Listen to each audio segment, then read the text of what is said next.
je suis une femme et j'ai quand même essayé de créer une entreprise formelle qui a tous les documents légaux et qui paye les impôts et taxes comme il se doit. Non encore comment, parce que c'est très difficile. Il y a encore beaucoup de tracasseries. Pour avoir des documents, il faut passer par plusieurs acrobaties. Et donc, on nous avait dit qu'il y a le guichet unique et le guichet unique nous permet d'avoir des documents facilement, mais ce n'est pas le cas. Ce n'est pas toujours le cas, mais aussi des tracasseries et plusieurs impôts et taxes que nous payons. Donc, la multiplicité des impôts fait à ce que la plupart des femmes restent dans le secteur informel et ne sont pas connues. Et cela, c'est vraiment un des défis majeurs. Mais également, à part ça, c'est l'information. Donc, la plupart des femmes n'ont pas d'information, elles ne savent pas comment se prendre, mais aussi elles ont peur d'entreprendre parce que vous savez qu'entreprendre, c'est un risque. Et certaines femmes ont peur de prendre ce risque-là. Elles ont peur aussi de faire face à ces tracasseries que j'ai citées parce que ce sont la plupart des cas des hommes qui viennent nous recouvrer et tout. Et deux fois, si tu n'as pas vraiment des nerfs solides, tu risques même de fermer ce que tu as comme unité de production ou entreprise.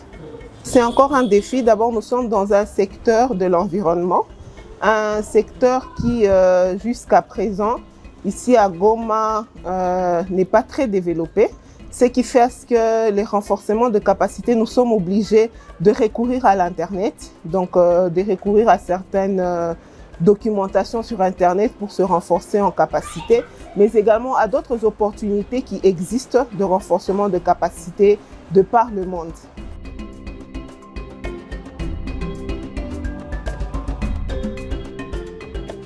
Oui, d'abord, premièrement, il faut savoir que nous sommes dans une société qui pense que la femme doit rester à la maison. Et à la limite, peut-être faire un petit commerce informel et tout. Quand tu es dans le secteur formel, tu es obligé de te vendre. Et en te vendant, tu es obligé de partir dans des réunions, de partir dans des voyages. Et c'est là la société, jusqu'à présent, perçoit cela d'une manière négative. Et des fois, nous sommes taxés des femmes libres. Et lorsque nous réussissons, certaines personnes pensent qu'il y a un homme derrière ou soit nous avons utilisé le sexe pour réussir.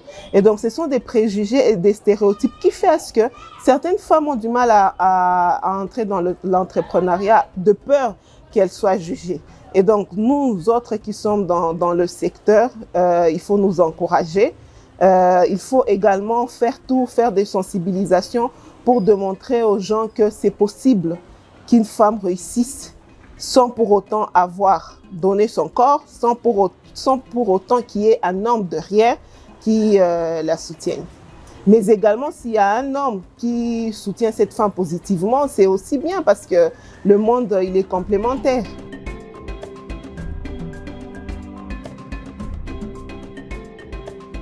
Oui, d'abord, ce que je peux suggérer au gouvernement congolais, à travers tout ce que le gouvernement a comme direction générale d'impôts et tout, c'est de disponibiliser la nomenclature, que les gens sachent qu'est-ce qu'ils doivent payer comme impôt et faire des sensibilisations pour créer cette culture. Vous savez, le paiement de l'impôt, ça doit être comme une culture. L'enfant doit grandir en sachant qu'il est redevable devant l'État. Et donc, il est très important de continuer avec des sensibilisations, même en milieu scolaire, en milieu non scolaire, pour que les gens savent. Et les gens qui sont dans les secteurs formels savent que payer un impôt, c'est un devoir d'un citoyen. Il faudrait également que l'État congolais fasse tout pour réduire tout ce qu'il y a comme multiplicité d'impôts, multiplicité de bureaux. Et pourquoi pas créer un système où on peut payer un impôt, je ne sais pas, unique ou je ne sais comment. Hein? Donc, il faudrait que le gouvernement congolais mette en place des politiques pour réduire la multiplicité d'impôts.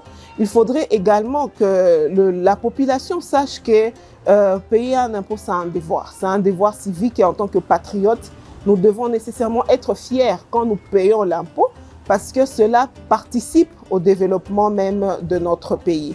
Je recommande également à tous les hommes qui nous suivent, à toutes les organisations, de soutenir l'entrepreneuriat féminin. Parce que vous savez, la femme, elle soutient le ménage. C'est la femme qui tient l'économie de l'Afrique, l'économie de la RDC.